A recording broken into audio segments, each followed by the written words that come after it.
How to activate MBNA credit card.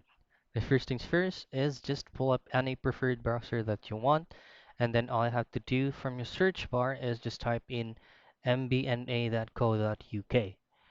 Now you will be routed then to this page, which is the MBNA Bank official website. Now from here, for you to be able to activate your card, all you have to do is just to log in or to register to an online account. Now all I have to do is just click on register.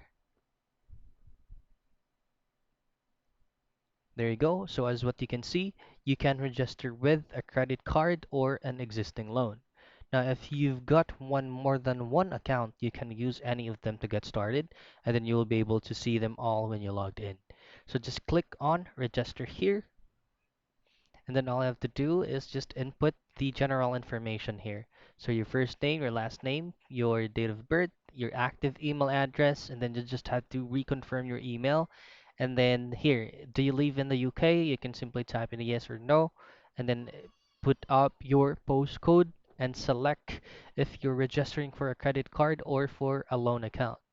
Now here you'll just have to input your credit card number, usually shown on your credit card, physical card, and just have to enter it here. Just click on agree and then continue. Now, once everything is set, you'll just have to wait for the confirmation so that your registration will be successful and you're good to go. So that's it. That's how you activate your MBNA credit card.